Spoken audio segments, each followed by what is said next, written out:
Jean-Claude from Axis, and I'm very pleased to welcome you to this webinar organized by our firm together with BLC Robert and Associates. Before we dive into our panel discussions, let me first explain the rules of this webinar, especially as regards to the question and answer parts. All those who have attended webinars lately will agree that time goes quicker online than in the physical world. So our aim is to make an efficient use of the 1 hour 30 minutes we have. Our panelists will be speaking altogether for 60 minutes, and thereafter we will have a Q&A for 30 minutes. If you check on your screen, you will find a Q&A icon where you can send all your questions. So I would ask you to kindly refrain from using the chat box and from using the raising your hand icon as well. For better coordination, we will unfortunately not be attending to these requests. Sorry about that. Ladies and gentlemen, the EU list of high-risk countries is a topical subject, and no wonder we have so many attendees for this webinar. It is one of high interest to our clients, not only for those directly concerned by the EU funding, but generally for those who have at heart the reputation of the place they do business as well. As their choice of Mauritius would have been guided by the business environment, which is well recognized by the international business community for its strong governance. Despite the occasional noise about Mauritius, those who do business here know from experience the seriousness of the AML and CFD framework, sorry. Then how come are we on the EU list? How come are we on the same footing as some notorious countries on this list? Is there anything that we have not done or done enough for that matter? What are we doing to get off that list? How long will it take? And meanwhile, what are the consequences of being on that list? So without further ado, let me introduce our distinguished panelists. We have Faraz Rojid, who is the head of financial services of the Economic Development Board of Mauritius. For those who may not know, the role of the EDB includes the promotion of Mauritius as an attractive investment and business center, a competitive export platform, and most importantly, as an international financial center of choice and international repute. So Faraz will give us the perspective from the government of that matter. We will hear from Daniel Esu, Chief Executive Officer of the Mauritius Bankers Association, which is an industry association for the banking sector in Mauritius. The MBA regroups all the banks operating on the island, and its role is to represent its members and to promote and establish conditions conducive to competitive, sound, and responsible banking and finance business in Mauritius. We also have Jason Arrell, co-founding partner of BLC Robert and Associates, the leading law firm in Mauritius. Jason is also a prominent entrepreneur and successful businessman. He's consistently identified as a leading practitioner in his field by international legal directories such as IFLR, Legal 500, and Chambers and Partners. Jason will explain how the EU decision is a controversial one. And last but not least, we will hear from Asad Abdulatif, one of the founding partners and managing director of Axis. For those who know Asad, he really needs no introduction. But for those who don't, Asad is a lawyer by background and has over 20 years of experience in the global business sector. Asad is well known for his expertise in trust, estate planning, and tax, but also as someone who is very involved through the Association of Trust and Management Companies, of which he is a past chairman, and other associations on matters affecting the financial services sector. As such, he has been delegated by the industry to work closely with the authorities to address this issue, and we are pleased to have the opportunity to hear from him today. So Assad, we all know Mauritius has always been proud to never be on any blacklist. So how come this time, much to the surprise of everyone, has Mauritius made it on that list? What happened? Thank you, Jean-Claude. Thank you for this very kind introduction. I'm sure I don't deserve any of them, but you asked a very interesting question. How did Mauritius make itself on that list? I think to start with, what is this list all about? Before we come on the reasons why Mauritius made itself on the list. As you probably know, under a particular directive of the European Union, which is Article 9 of Directive 2015/859, the European Commission has the power to identify what they call third country jurisdictions, which are effectively countries which the Commission believes have strategic deficiencies in the anti-money laundering and countering of financing of terrorism framework. And it is in the context of exercising these powers that the Commission published on the 7th of May, by way of a delegated regulation, a revised methodology for identifying such countries together with a list of such countries. And this revised list, which the media refers to as the EU Blacklist, now comprises of 20 countries, including Mauritius, whereas 6 countries that were previously listed have been removed. And your question is very appropriate. Why does Mauritius figures on that list? Well, the EU updates their list annually, but it's interesting to note that the EU could not release their list last year because 2 countries, namely Saudi Arabia and the USA, took very strong objections to the way in which the list was arrived, which probably explains the zeal of the European Commission to publish their list this year.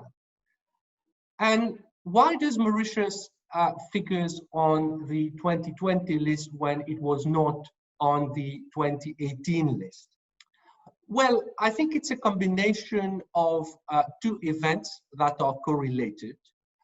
First of all, as a lot of you may know, in February 2020, the Financial Action Task Force, which is really the global money laundering and terrorist financing watchdog, decided to place Mauritius on their list of jurisdictions under increased monitoring, commonly referred to as the FATF grey list. And what this grey list and what the FATF does is it monitors countries to ensure that they implement the FATF standards fully and effectively, and holds countries that do not comply to account. Now, what does this have to do with the EU listing? Well, to put it simply, the EU decided this year to use a revised methodology for the identification of high-risk third countries. Funnily enough, that revised methodology was issued on the same day as the delegated act itself and the new list. And under this new methodology, the EU decides to use the FATF list as a baseline for the EU list. So their regulation is that any third country which represents a risk to the international financial system as identified by the FATF is presumed to represent a risk to the EU internal market. I think the word presume here is very important and cannot be ignored and has all its significance. And I'll come back to this, if you don't mind, just a moment later. But as I said, we were put on the FATF's monitoring list in February. But it's important to note, Jean-Claude, that, and as you also said in your introduction, Mauritius is not on the FATF's blacklist. We are only on a list of jurisdictions under increased monitoring. And what does that mean?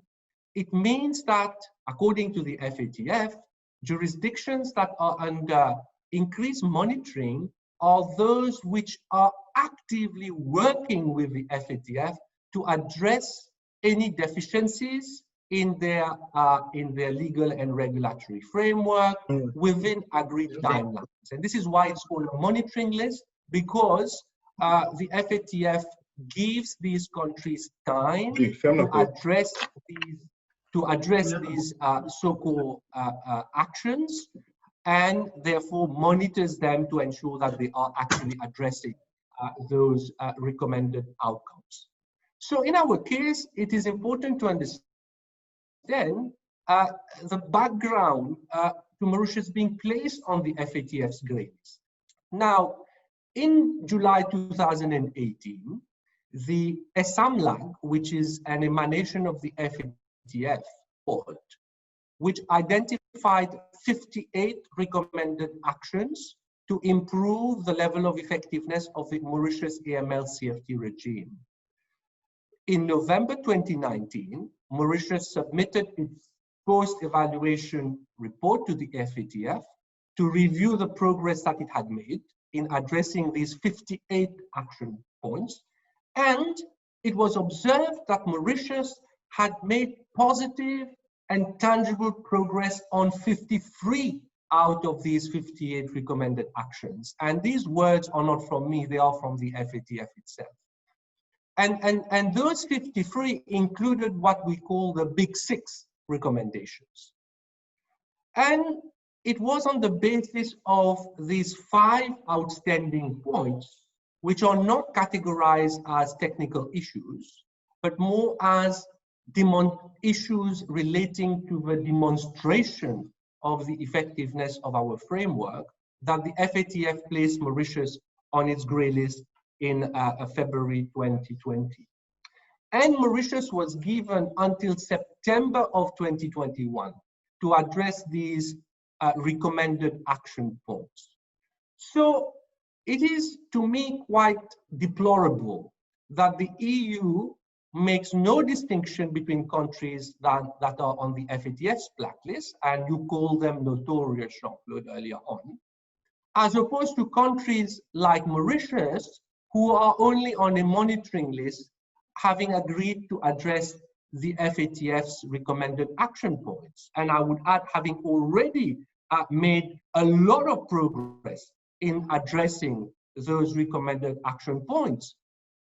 In fact, and I know Faraz is going to expatiate on that later on, ever since we came to know that we were going to be on FATF's grey list back in November of last year, Mauritius already embarked on an exercise to address those 5 remaining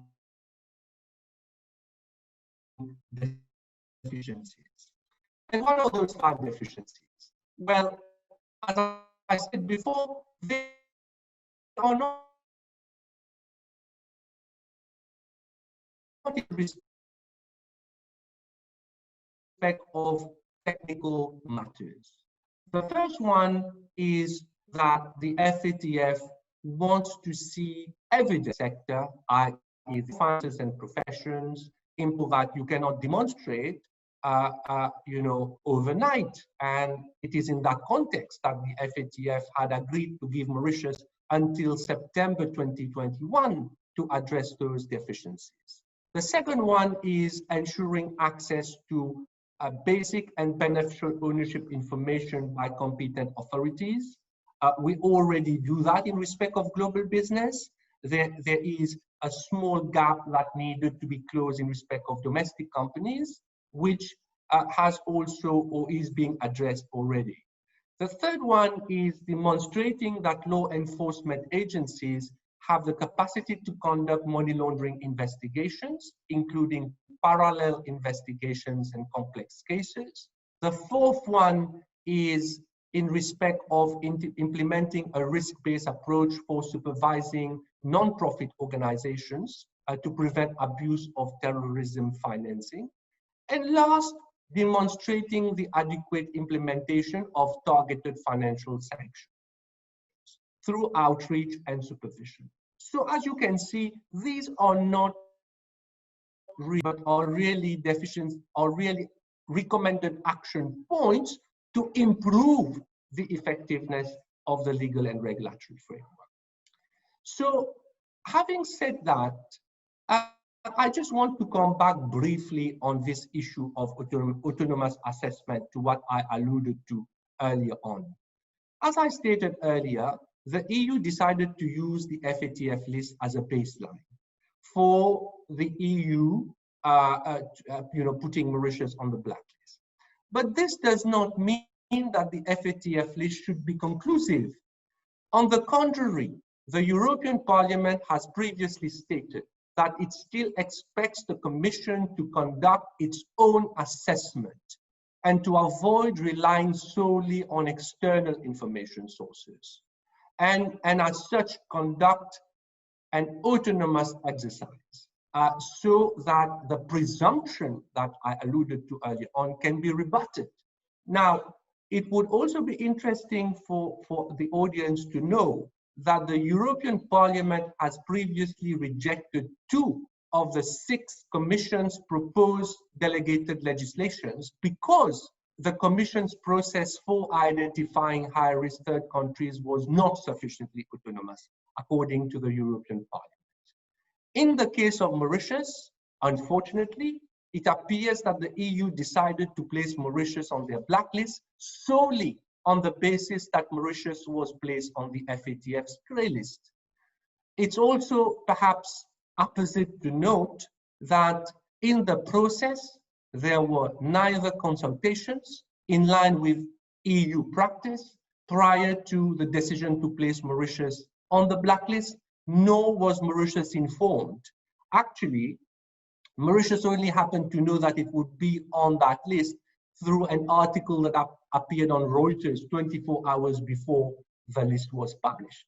So in conclusion, Jean-Claude, you asked me to provide you with the reasons why Mauritius has been included on the EU blacklist. Well, actually, it would appear to me that the reasons why Mauritius has been put on the EU blacklist could well be reasons why Mauritius should not have been included at all.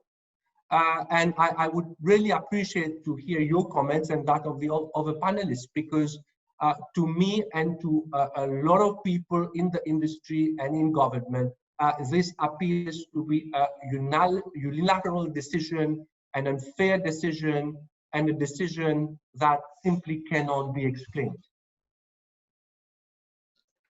Thank you very much. And from what you said, question the pertinence of the EU decision. So this begs the question from what you have said and from the communique issued by the Prime Minister's office as to, can one go to the extent of saying that the EU decision is legally flawed?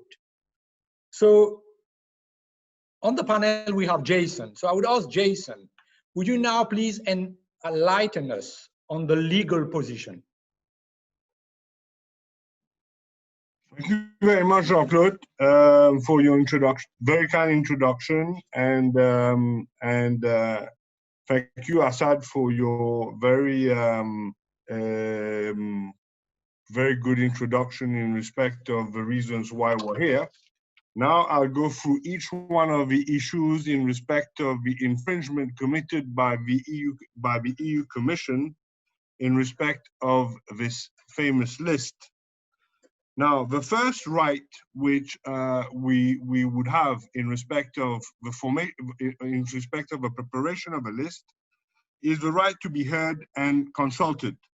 So the inclusion of Mauritius was without any prior consultation or information, but merely the application by the EU Commission of a new methodology establishing in practice an irrefutable presumption of high-risk third countries based exclusively on the FATF listing. It should be remembered that the methodology and the list was published on the very same day, i.e. the 7th of May. And therefore, it was impossible, despite what the EU says, for them to have held consultations with the government of Mauritius, because if you publish the methodology on the same day as the list, you would not be able to see how the methodology is going to apply to a certain country. Second, Article 41 of the EU Charter of Fundamental Rights, i.e. the right to a good administration, provides that every person has the right to have his affairs handled impartially, fairly, and within a reasonable time by the institutions. These rights include the right of every person to be heard before any individual measure which would affect him or her adversely is taken. So this right, first of all, provides that a person who is going to be adversely affected must be consulted about the matter, and secondly, that their views be obtained. Both of those rights in respect of Article 41 have not been respected. Here, Mauritius learned of its inclusion on the list the day before the adoption through a press article and discovered the Commission's new methodology the day the delegated regulation was adopted. Upon unanimously rejecting the 2019 EU list of high-risk countries, the EU Council stated, "The Council cannot support the current proposal, but was not established in a transparent, resilient process that actively incentivizes affected countries to take decisive actions while respecting their rights to be heard." So in 2019, just the list was rejected by both the Council and the Parliament, right? Following objections raised by the US, because a number of US states were affected, and by Saudi Arabia. And so the list of 2019 were unanimously rejected by the Council. The second issue in respect of infringement, infringements, is the infringement of the EU AML Cfd Directive itself. So the EU Parliament, which rejected two of the Commission's proposed delegated regulations, amending the EU list on the basis that it had not carried out its own autonomous, comprehensive, and unbiased process for identifying high-risk third countries. Upon unanimously rejecting, the Parliament, as well as the Parliament as well, said that they should have had a transparent process with clear and concrete benchmarks for countries which commit to undergo reforms so as to avoid being listed. So here, the very important issue was that following the right to be heard, the countries would have the purpose of it was to flag out the deficiencies so that the countries took remedial action to address the weaknesses identified, right? The Commission did not comply with this, in as much as it did not conduct its own autonomous process as regards countries mentioned on the grey list, as regards mentioned on the grey list and blacklist. In practice, the Commission only applied an irrefutable presumption of a high-risk country on the sole basis of a mention of the FATF list. The third breach or infringement which was committed was that of the principle of proportionality, which is a very fundamental right offending principle of EU law. Article 5.4 of the Treaty of the European Union provides, under the principle of proportionality, the content and form of the Union, the content and form of what is proposed by the Union shall not exceed what is necessary to achieve the objectives of a treaty. The objective of the EU list is to protect the integrity of the EU financial system and internal market. Under the principle of proportionality, the Commission has to ensure that the list does not go beyond what is appropriate and necessary to attain that objective. The principle of proportionality requires a case-by-case assessment. Again, we go back to this principle of autonomous assessment, because it will have to test whether the weaknesses identified affects the EU financial system and internal market. If a weakness is identified and does not affect the EU financial system and internal market, therefore, it should not be taken into account. It's only those factors which affect the market which is important.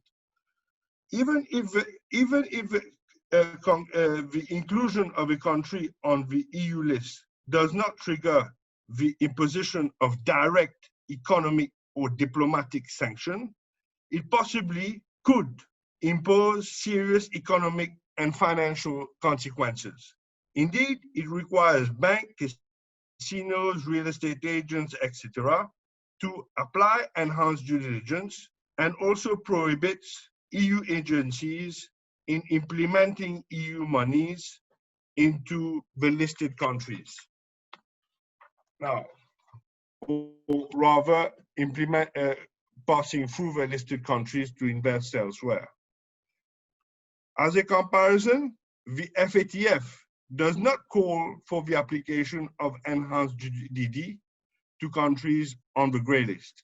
Mauritius has made tangible and positive progress on 53 of the 58 FATF recommendations, and has given a high-level political commitment to complete the remaining 5 deficiencies.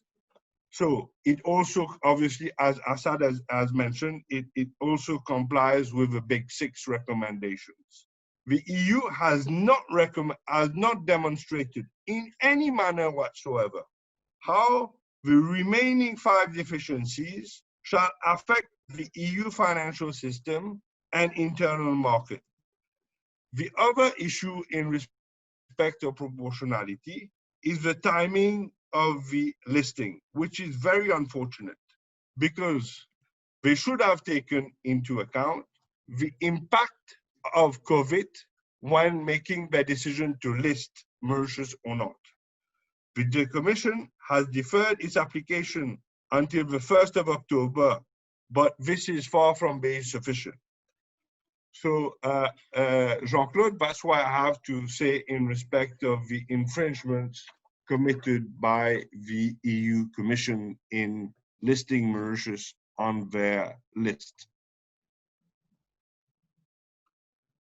Thank you very much, Jason. It is clear from what you said that there is a bitter sentiment about that EU decision, and also that there are good legal grounds for Mauritius to contest this decision from the EU. Now, of course, whether Mauritius goes that route is, I would assume, be in an ultimate and worst case scenario. However, the consequences from being on that list remains, and as I understand it, will be both from the point of view of banking transactions, and as important will be for the access to EU funds. So we shall turn to Daniel now as a representative of the banking industry. Daniel, you are the best person to enlighten the audience on this matter. Over to you, Daniel. Just before Daniel begins, I just want to jump on something very quickly, which I think is important to stress. Although the delegated regulation has been issued on the 7th of May, the list only becomes effective on the 1st of October. I just thought it's important to mention that, that the list has not yet. Thank you, Assad. That's important. Yes, thank you. Over to you, Daniel. Thank you very much, Jean-Paul, and good afternoon to everybody. It's always a concerning time when 268 people log in to spend an hour in the company of their lawyers and their bankers. So, and it's good to see that they haven't logged off yet. So, hello to everybody.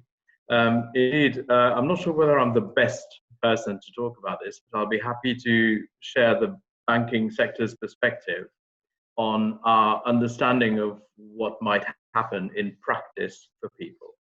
But let me start by saying that for the banking sector, and I think for everybody who's on this call today, we are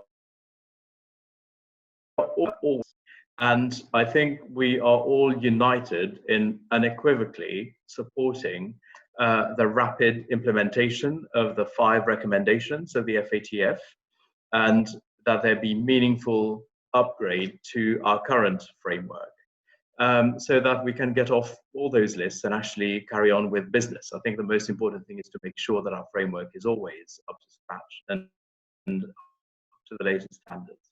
But I wanted to share an extract from the Assam Lag Report. And I think it's important to do this. The Assam Lag Report was the thing that led to the FATF listing, and then from that listing to the inclusion on the EU list. And I wanted to take the original report and just read out one line to you. It says, that's on page 11, the section under immediate outcome 4. Banks, financial institutions, and management companies were generally able to display knowledge of AML CFT requirements, including measures for CDD, record keeping, and reporting suspicious transactions. Most of them explained special measures that were over and above the measures required by regulators to manage their risks. And I wanted to make it very clear that in practice, there was no issue. There was an issue in the framework and potential gap, but the practice by banks and by management companies is actually in line with international standards. But I've got effectively 8 minutes to talk about the direct impact from a banking sector perspective. There are 2 of them. The first is on the requirement by the EU, and in fact, this is a requirement that befalls obliged institutions by the EU, i.e. European banks, to conduct enhanced due diligence on transactions involving Mauritius. That is the first consequence. The second consequence is a stated prohibition to invest EU funds through Mauritius. That excludes funds directed to Mauritius as part of support programs, but it's funds routed through Mauritius. And I wanted to dwell on those 2 for a couple of minutes. I wanted to understand firstly about the EDD requirement, that it doesn't actually mean that every single payment will be stopped. What happens in practice is that correspondent banks conduct a risk assessment on Mauritian banks, and on that basis set a level of testing to manage the risks associated with Mauritian banks. What is likely to happen from the 1st of October is that the risk rating of Mauritius will be revised by a number of those correspondent banks. And in recent days, we have received a number of queries from those correspondent banks. And I have to say that based on our members' reports, they were very targeted questions. They really understand the environment in Mauritius and really understand in a very granular way the framework that we have, the controls that we have. I guess that in the coming weeks, these institutions will take a view on the risk rating, and as a result, will set a level of testing on Mauritian transactions. When today you are instructed an international transfer, it gives you a time window between 5 and 10 working days. And this already allows for the possibility that enhanced due diligence will be conducted on your transfer. Sometimes it takes 3 days, sometimes 10. When it takes 10, it means that your transaction was routed through a review channel and somebody asked a question about it and then it was unblocked. So what is likely to happen is that, you know, more payments might undergo that, but the contractual commitments with your bank would still remain more or less the same, 5 to 10 working days, and we'll have to see what the impact is. But there will be some delay, but not any more material delay to your transactions. I think it will still be incumbent on people instructing a payment to disclose the purpose of payment adequately. So on that point, I wanted to cover the enhanced due diligence direct implication. The second key impact of the EU listing will be the prohibition for DFIs, development financing institutions, to route funds through Mauritius. And I wanted to qualify that. So as from the 1st of October, indeed, a number of EU institutions will be precluded from, say, investing into Ghana through a Mauritian vehicle directly. It could do so indirectly, I guess. But this only relates to new investments, to new projects. So existing, there is an element of grandfathering, which means that your current funds should be fine. And it does not mean that countries' own funds are affected by this. If you look at the letter of the law, it's only EU funds, funds disbursed by the European Union. Now, we'll have to see in practice what happens. This is what the letter of the regulation says. There may be a contagion effect. It may be that other DFIs using their own country's funds might choose to align with the EU. But I think if we're considering today what the list implies, we must only consider that new EU funds would be subject to the prohibition. And I think I'm going to stop here now. I hope not to have exceeded my time. But I think that the only thing we can do realistically is monitor progress up to the 1st of October. But we are cautiously hopeful that given the high standards of compliance within the financial sector and the fact that there are no concerns in terms of what is already being done by many of you on this call today, that the impact should not be hugely felt. But I will stop for now and defer to other members of the panel. Thank you. Thank you, Daniel. So what you just said comes as a relief because we would be looking at a slightly longer than usual process for certain banking transactions, not all banking transactions. Although the matter of access to EU funds seems to be a more worrying problem. But again, the time will tell. I mean, in a couple of weeks, we would probably be clearer on that position. It does seem clear that the inclusion of Mauritius on the list would potentially have a damaging impact, not only on the financial sector, but also on the economy at large. Especially, one of the members of the panel has alluded to, especially since we are still suffering from the impact of COVID-19. So, turning to Faraz, one can only hope that Mauritius is doing everything to come off that list. Can you please take us through the actions undertaken and being taken by government to resolve this matter? Over to you, Faraz. Thank you, Jean-Claude. Mauritius has done a lot with regard to our AML CFT framework and laws. But I think Daniel alluded to it earlier on. It all began with the Assam Lag review of Mauritius, and thereafter it went to the FATF's ICRG, and now it is at the helm of the EU.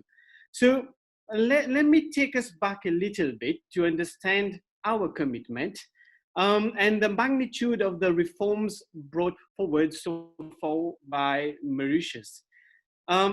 you would recall in 2017, under the new standards, the Assam Lag initially reviewed our framework, systems and procedures for combating money laundering and terrorism financing.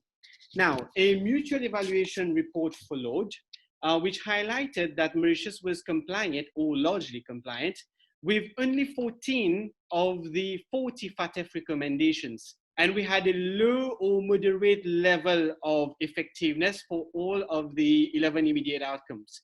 So Mauritius had to report twice annually at the Assam Lag plenary on actions recommended in the mutual evaluation report. And the government of Mauritius, at its highest level, undertook to address most of the technical compliance deficiencies by end of 2020. And to improve the level of effectiveness of our systems by 2022. It is very important for us to have this at the back of our mind, Jean-Claude, as and when we look at this entire development with regard to the EU in a holistic manner. These timelines of 2020 and 2022 were agreed by Mauritius with the Secretariat based on their own recommended implementation timeline. During this time, we continued with the systematic overhaul of our AML CFT framework and legislations. And then we submitted a first application for technical compliance rating in October 2018, and we were upgraded on 11, on 11 recommendations. In March 2019, we submitted a second application for re-rating and for most of the remaining FATF recommendations. And this application was supported by appropriate legislative framework, which would enter into force by May 2019. So Mauritius was successfully re-rated for technical compliance, and we were deemed, as I mentioned it earlier, largely compliant or compliant, which is the pinnacle of the compliance rating at the level of the FATF, with 35 out of the 40 recommendations. And then again, as I pointed out earlier again, we achieved the FATF recommendations with the big 6 recommendations. So what are the big 6 recommendations? It is a criminalization of money laundering offense, the criminalization of terrorism financing offense, the implementation of a framework for targeted financial sanctions, customer due diligence, record keeping, and reporting of suspicious transactions. And Jean-Claude, this brings us to the 21st of February 2020, where in the view of the remaining actions that Mauritius needs to implement and the commitment provided by the government to this end, the FATF placed Mauritius on the list of jurisdictions under increased monitoring.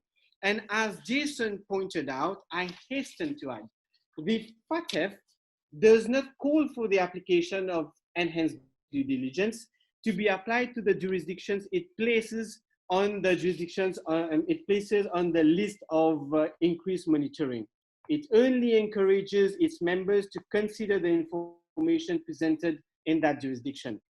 Now, on the 20th of March 2020, as required by the FATF's ICRJ, Mauritius already submitted its implementation progress report. But because of the COVID pandemic, the FATF Secretariat informed that it is moving the review by one plenary meeting, one plenary cycle. And as such, and this I stress on, Mauritius, this is according to the FATF, Mauritius should complete the implementation of the FATF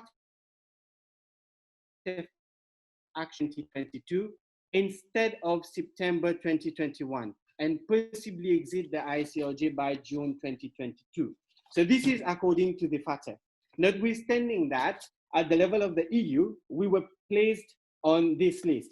So you asked me what we have done. You asked me what we have done so far with regard to the AML CFT regime. You would recall the prompt commitment taken by the Ministry of Financial Services on the 21st of February 2020, where the ministry and the government of Mauritius issued a communique highlighting Mauritius's progress in strengthening its regime and the action plan. In addition to that, Jean-Claude, and it is important for the international investing community to be aware of, there is a high-level multi-stakeholder committee chaired by none other than the Honorable Prime Minister himself to monitor the implementation of this action plan. And in order to maximize efficiency and the pace of progress, a number of subcommittees have been undertaken at various levels, and they focus on specific action plans. Furthermore, technical assistance programs under the none other EU-funded AML CFT Global Facility and the German government through the German Development Agency have already been finalized. The technical assistance providers have identified all deliverables so far. And we are seeing, because of the lockdown, etc., we are looking at possibilities of embarking on those reforms remotely. Finally, on the 2nd of June 2020, the Prime Minister's Office issued a high-level communique highlighting that in January of this year, Mauritius has already formulated and agreed upon a detailed action plan with the FATF with a completion date of September 2021. Mauritius nevertheless aimed to complete the process by December 2020, but has since, with the EU issue, we have since decided to further accelerate this process with a final completion target of September 2020. At the same time, we are also engaging with all related parties, including at the level of the Commission, the Parliament, and the Council, as well as the FATF Secretariat. So, in a nutshell, I mean, the government is fully committed to ensure that our legislative AML CFT framework is in line with the international standards, and we are determined to convince the European Union to remove us from this list. We have already identified a number of human and other resources needed, and at the same time, we are engaging with all the competent authorities for the financial and technical resources requirements. In the interest of time, Jean-Claude, as we seek to pursue our efforts to adhere to the FATF standards, in the national budget of 2021, of the 4th of June, the 4th of this month, actually, the Minister of Finance, Economic Planning and Development announced the implementation of the following measures to comply with the 5 remaining recommendations of the FATF by September 2020. So these are firstly risk-based supervisions in accordance with the recommendations of the FATF, targeted outreach programs to promote clear understanding of money laundering and terrorism financing risks, increased reporting of suspicious transactions, targeted financial sanctions in cases of terrorism financing, and timely access to beneficial ownership information. I again stress on this, Jean-Claude, out of the 58 recommended actions, Mauritius has only 5 outstanding actions, and we achieved those 53 actions within 1 single year. So we are doing all that is possible consultatively with the industry, with the international investors, as well as the authorities in Mauritius, to make sure that we get out of all the lists in a very speedy manner. And again, just to end of the, just 2 points to end my intervention now. As announced in the budget, there will be a new AML CFT miscellaneous provisions bill, which will be introduced to complement the existing legislative framework in Mauritius. And then finally, a dedicated and specialized financial offences court will be set up within this budget year. Thank you, Jean-Claude. Thank you very much, Faraz. This has been very reassuring in the sense that we have here the highest commitment from the part of the government. It also seems that there are actions to these commitments and that we are not far from being compliant with the recommendations that are remaining from the FATF list of recommendations. I'm sure we have started to receive some questions, and we will surely have a number of these around this aspect. Let's move now on to, I was going to ask panelists for comments if they do have, but I'm sure a number of questions are already here, and we will be addressing many of them, and hopefully any aspect that has remained untouched so far are covered when our panelists answer those questions. So our first question goes to Assad. The question goes, as you all know, Ethiopia is one of the 6 countries that are removed from the list. What do you think Ethiopia will gain from this removal?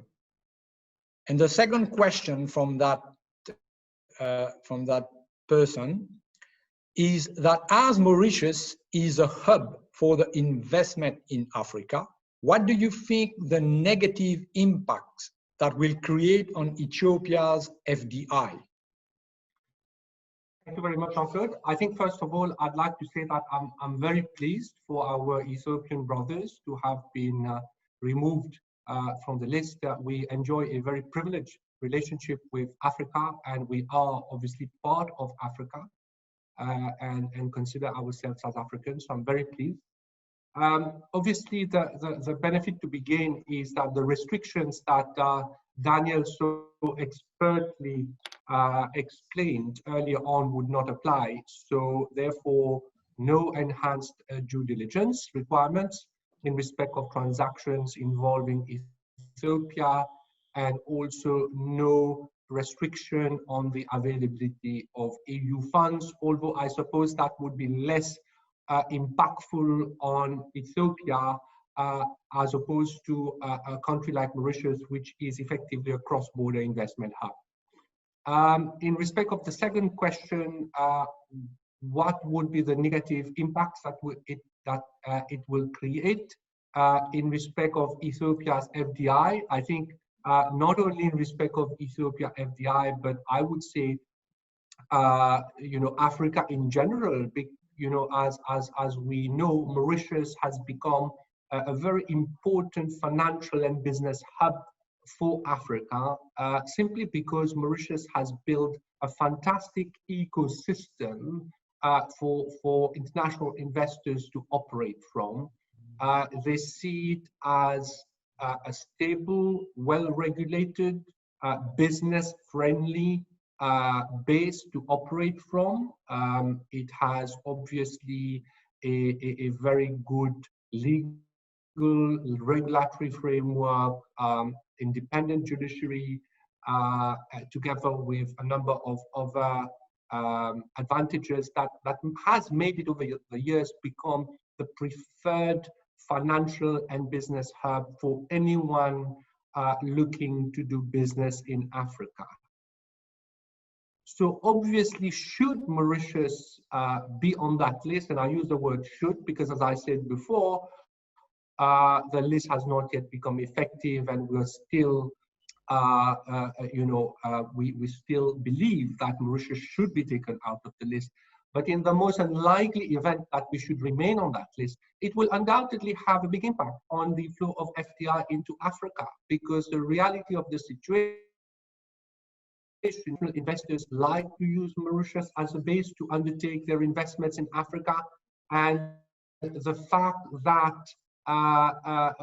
especially the issue about EU funds, private equity funds, for example, rely heavily on DFIs who come in as a sort of give a credibility for other investors to come in.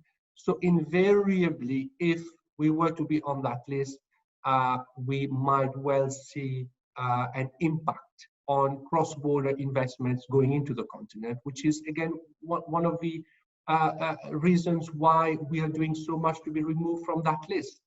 I would probably also add a last one is that obviously crossing border investment probably will continue. People might find alternative places to invest from. But one of the other benefits of Mauritius is that it is a very cost-effective jurisdiction. So obviously the cost of business will increase if investors have to look for alternative, more costly jurisdictions, with a knock-on effect on investments generally. Thank you very much, Assad. Jason, I know you are off to a very important matter as well, but before you go, you wanted to intervene on a point. Please go ahead. Yes, Jean-Claude, thank you very much. I just wanted to draw to a couple of issues in respect of the legal matters, which in respect of issues which were raised. First of all, what Faraz has said in terms of the efforts of Mauritius goes to show that if the EU had done a proper assessment as it is obliged to do under its autonomous obligation, under the autonomous obligation, then it would have come to the realization that Mauritius is indeed, as required, taking decisive action to remedy its flaws. And therefore, as such, under the principle of proportionality, we could not have put Mauritius on the list. That's the very first issue. The second issue, when you look at, for instance, the FATF listing, the FATF scores of our Ethiopian brothers, I have to take this as an example because they are significantly a larger economy, but they are taken off the list on the basis of high-level political commitments given, right? Had the EU again done its job properly and contacted the government of Mauritius, they would have realized the level of high-level commitment which Mauritius is indeed taking to remedy these weaknesses. So I think these are two issues which I think should be drawn to the audience in respect of how serious the breach of the EU has been in respect of this matter. The other issue which I wanted to, some people are asking the question, is what is the remedy that Mauritius has in respect of that? To get off the list in respect of a process of a delegated regulation, to stop a deregulation, is very difficult, you know, unless you're the US, you're South Africa, you've got all the interests which the EU has in respect of those countries. It's very difficult for a country like Mauritius to effectively stop the EU machinery from coming into play. But Mauritius, any third country, has the same rights as an individual in respect of the EU. So they could bring an action before the European courts to seek an annulment of that listing. And in addition, if they are able to show a prejudice, then they are able to bring an injunctive relief, to seek an injunctive relief, to suspend the list in the intervening period until the main case is heard by the EU court. So I'm not saying, I've got no information or whatever as to whether Mauritius wants to go, but they have this right. Thank you very much. Thank you, Jason. I think it was important to highlight this. And again, like I said earlier, whether Mauritius goes that route, we will see. Hopefully not, as there could be, we're hopeful that if we are to remain on that list, it's as the shortest time possible. So let's move on to the questions, because some of the answers to what Jason has been been talking to in the last couple of minutes, also from those questions, and we will have the answers from the different members of the panel. Thank you, Jason. We have a second question, that's to Assad, but I think you have already answered to that, Assad, but if you want to add something there, how do you see the decision influence on investors' sentiment that look at setting up their operation in Mauritius? Yeah, I suppose that, you know, for any investor, it is something that potentially could impact on their business. And putting myself in their shoes, it is absolutely normal that investors would also want Mauritius to be off that list, even before it comes into force. What we're seeing at the moment is, well, it's still relatively early. I think what I can see from the clients that we've spoken to is that they commend all the high-level initiatives that the government has been taking, and Faraz alluded to it. I have also been privy to those initiatives because, as you said, I am heavily involved in working with the authorities to deal with that matter. So I think the investor community is commending the approach, which is effectively a two-pronged approach. Obviously, there is all the legal grounds, which Jason covered so well, but there is also a very strong diplomatic approach that is being undertaken, and Faraz alluded to it. And you know, I can say that contacts have been initiated at the highest level within the European Parliament, within the two commissions that are driving this project, namely the Economic Commission, ECON, and the Justice Commission, LIBE. Also with member states of the EU, just to obviously explain to them why Mauritius thinks that we should not be on the list. Obviously, investors also look at certainty, and I can appreciate that unless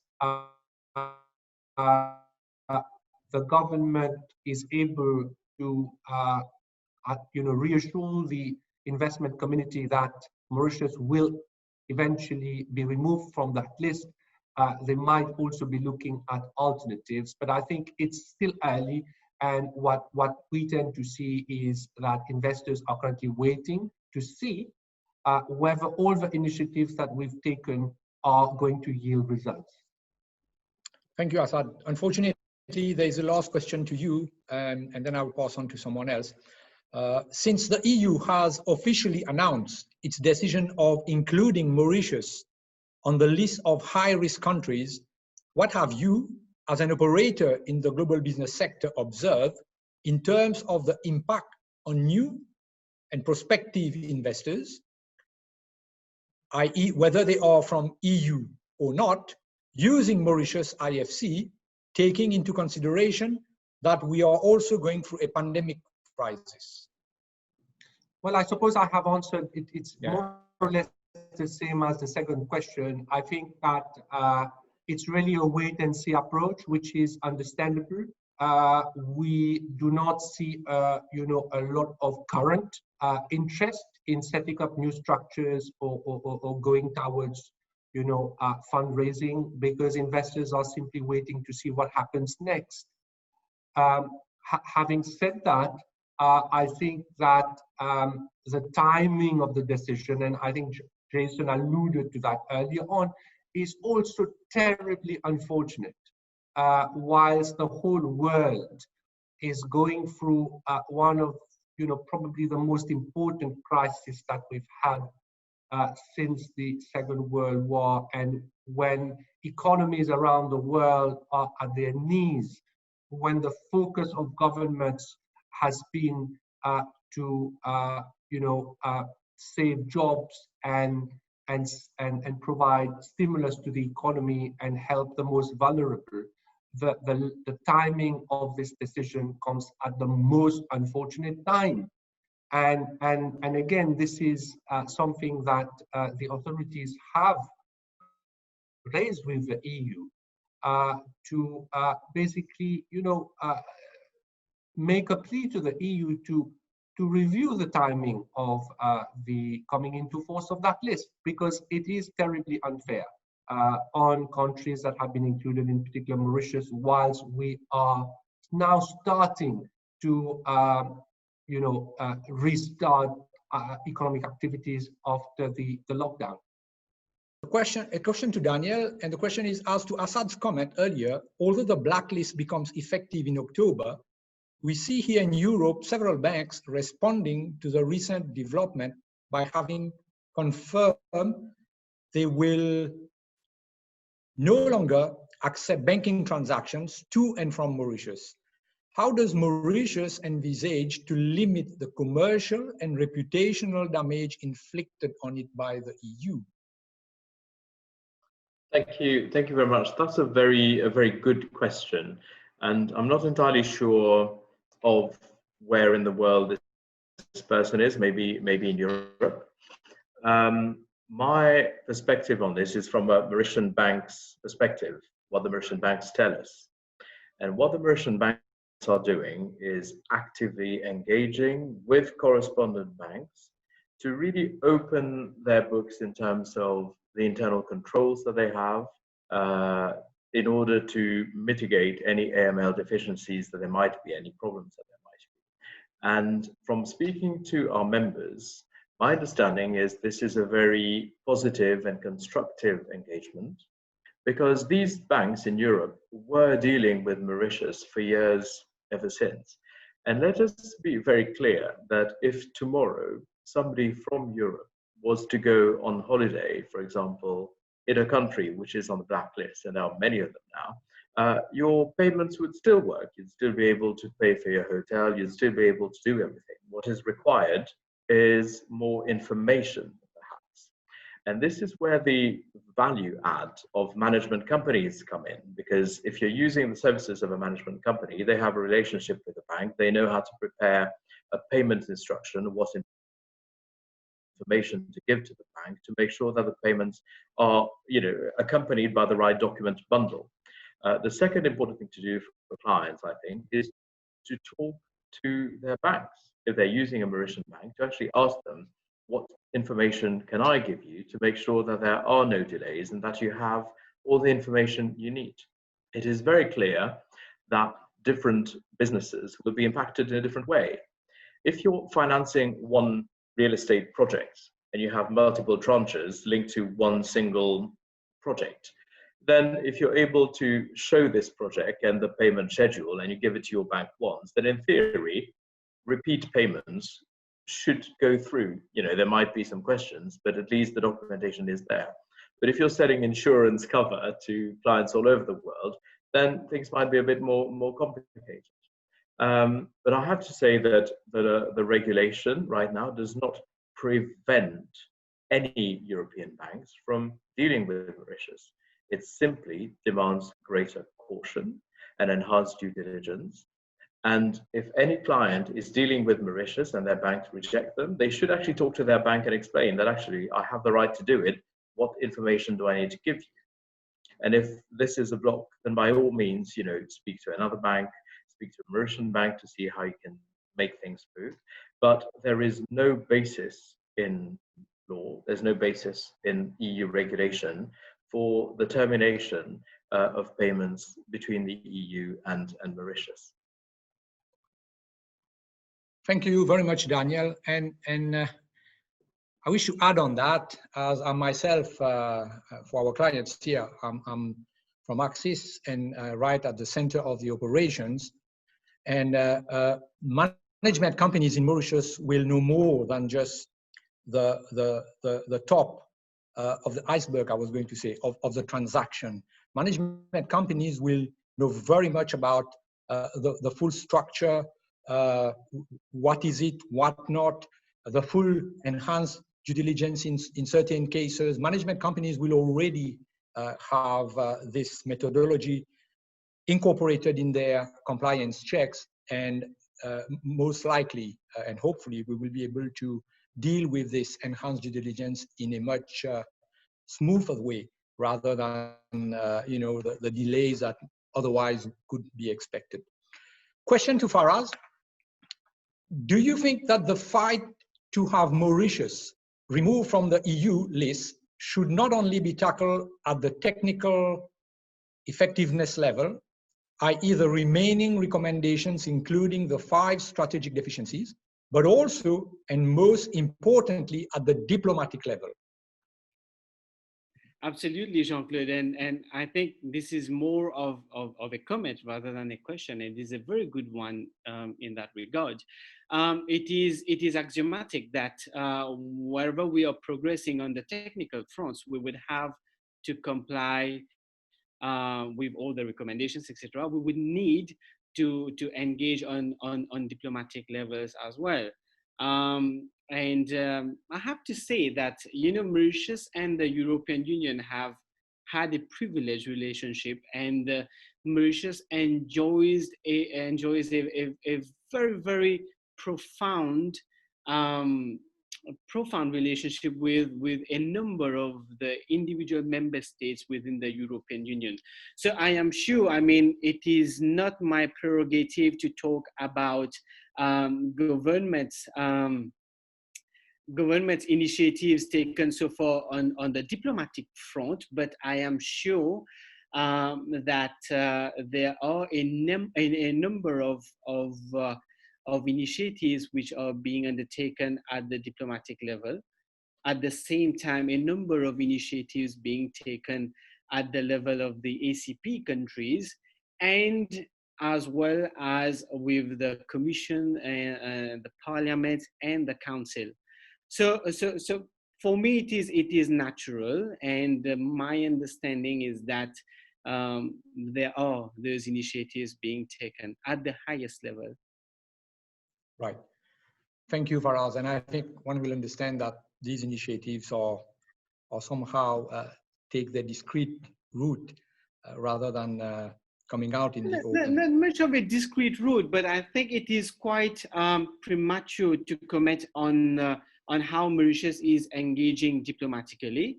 But it is fair to say that Mauritius would reach out to its friends within the European Union and within the member states, for sure. Okay. Thank you, Faraz. Second question to yourself. The urgency of the hour calls for concerted action by all parties concerned, the authorities, the operators, and in fact, the whole business community, given that the impact on the jurisdiction arising from any curtailment of the global sector is such that it would definitely affect all other sectors. At the end of the day, affect all other sectors at the end of the day. Are we looking in this direction? And if yes, what are the measures being taken to actually drive our actions along this path? No, absolutely, Jean-Claude. We are all in this together. There needs to be a concerted approach from not only the authorities, but also at the various levels, including the operators, including the management companies, the banks, the associations, the government itself, and the several ministries involved in this matter. So there is an interministerial committee which comprises and is chaired by the Prime Minister and comprises all the various ministries. There are a number of high-level coordination committees, which comprises the different regulatory bodies in Mauritius. And at the same time, there are committees which are looking at bringing together the operators as well as the government. So it's more of a public and private initiative.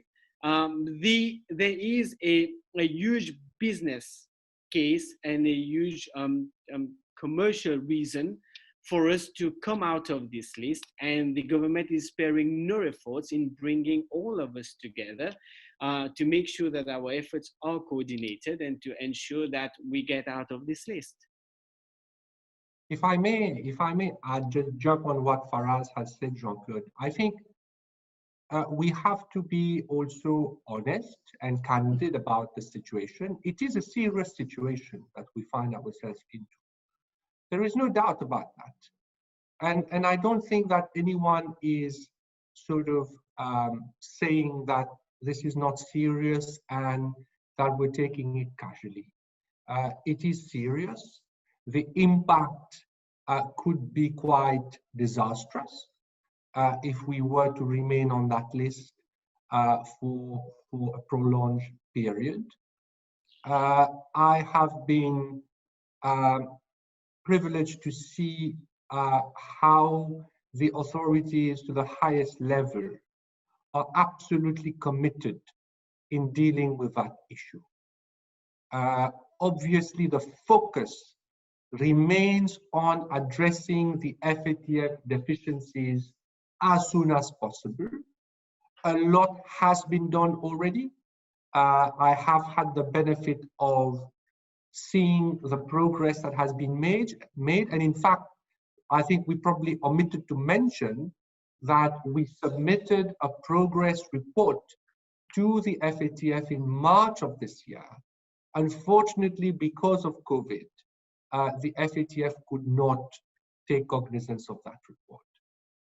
So a lot of progress has been made. It remains our focus to address the FATF deficiencies within the shortest delay, but in parallel, there is, the diplomatic efforts that are also being made in conjunction with the industry, because we also feel that we have a strong legal and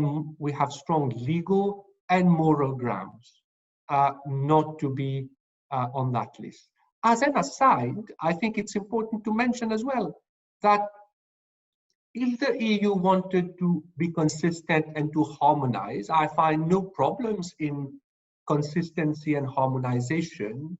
But then how do you explain that there is at least one country, I'm not going to mention the name, but there is at least one country that is not on the FATF's whitelist and yet does not find itself on the EU blacklist? Where is the consistency in that? So it's a two-pronged approach, and I want to say that we are already working together. The industry and the authorities are absolutely aligned. The focus remains on getting out of that list as soon as possible. Thank you, Assad. On that same line, then we have questions asking about by when could we expect Mauritius to be cleared, to be removed from that list? I think, look, there are three possibilities. The process is as follows. It's important for us to understand the process from the EU perspective. This is a piece of delegated legislation, so it does not need to be approved by the Council of Ministers or Parliament, because there is a principle of a silent agreement within the European process. So normally, a month after the list, the regulation has been published, it is de facto approved if there has been no formal objections that have been raised by either the Council of Ministers or Parliament. Now, we are the 9th today. The regulation was published on the 7th. So I am assuming, because I haven't seen anything to that effect yet, that it has de facto been approved. But we have not yet seen an announcement to that effect. An announcement could come within the next couple of days, right? Now, obviously, if that is correct, then the delegated act has become in force. And therefore, what should we do? What are our options? I think there are a couple of options. The first option is to convince the EU that they should do a proper assessment of Mauritius on the basis that they have to do an autonomous assessment. And through that, they would then be able to see the progress that we've made on addressing the FATF deficiencies and hopefully take us off the list. That's an option. The second option is to see whether that effective date of the 1st of October can be moved further to enable us to get out of the FATF's list, and therefore, de facto, if we do get out of the FATF's grey list, then there is no reason why we should not also successfully get out of EU list. So I think these are probably the two options. Obviously, I'm assuming that the delegated act has come into force. But if there has been an objection and the delegated act hasn't come into force, then de facto, as was the case last year, the law itself would not have become into force, which would make the list become obviously irrelevant. But I don't really think that has happened. But let's wait for a few days and we'll know. We have a couple of questions to Daniel about the EU funds, but about the timing, about whether their position is clear, but I think we have already addressed this.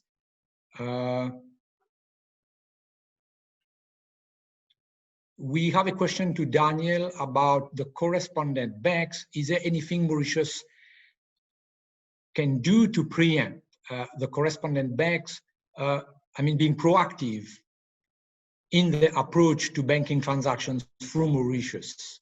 Thank you, Jean-Claude. The Mauritian banks are currently actively talking to the correspondent banks.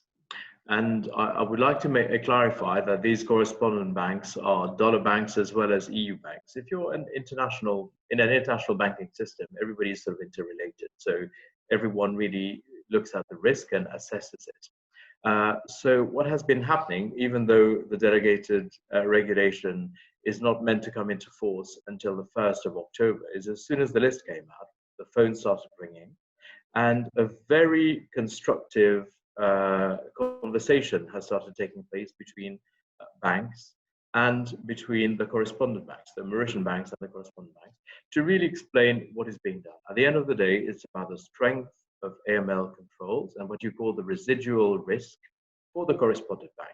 After the mitigants that the Mauritian bank has put in place, how much risk remains for them? So how much precaution do they need to take? And controls will be put in place accordingly. So this takes a few weeks. At the moment, we're still in the process where we're sharing information on what it is that we do, what the risks are. And I think that there is a very good understanding amongst the correspondent banks that the real issues are as identified in the FATF report, around what we call the DNFBPs, around certain other sectors. But again, there is a lot of understanding that when it comes to the global business sector or transactions really channeled through the banking system itself, the actual risk is properly mitigated, and the residual risk for the correspondent banks is not as high as it could be. And this is the message that banks are actively sharing. We know that the correspondent banks have spoken to the authorities and a number of government departments. This conversation has to keep going. And we will find out in due course what rating they set to Mauritius, or we won't, but we will see what in practice they're asking for. I think, as Assad mentioned earlier, that it is not business as usual. There is now something which is likely to happen on the 1st of October and possibly before. We will have, a bit like with COVID, to learn to live with this. What that means is that business can still take place. We might just have to take more precautions and make sure that we have our documents ready and submitted and be better prepared in a way. It's inconvenient, and we hope that this period of inconvenience will not last as long as it could, and that it'll be as short as possible. And that is unfortunately the best answer I can give you. Thank you, Daniel. We have a few more questions, but as we end this webinar, coming close to the end, and before I go on about the concluding remarks, please, ladies and gentlemen, we do have a poll, and if you click on the poll icon, we will be grateful if you can please answer, I think, three or four questions there. So to conclude, as has been the case on all reforms initiative, be it the FATF, be it the OECD, or the EU, in the last years, amidst all these world reform in terms of so many things, we have here the assurance that Mauritius remains highly committed to get out from the FATF grey list. And an evidence of this is in the actions being taken already and their completion targeted by August, September this year, as Faraz have explained to us. So it's this year as compared to the target date of September 2021, as initially agreed with the FATF. So such forceful and tangible actions, as also discussed by Daniel just now, should hopefully yield positive results. We do also hope that the EU appreciates the tremendous effort being put by Mauritius, and as a consequence, in its wisdom, removes Mauritius from the blacklist. Ladies and gentlemen, we have arrived at the end of this webinar, and we do hope that you found it of interest. In case we haven't answered your questions, please do send us an email, and we will do our best to reply to you as on the information we have so far. So thank you for attending, and goodbye to all.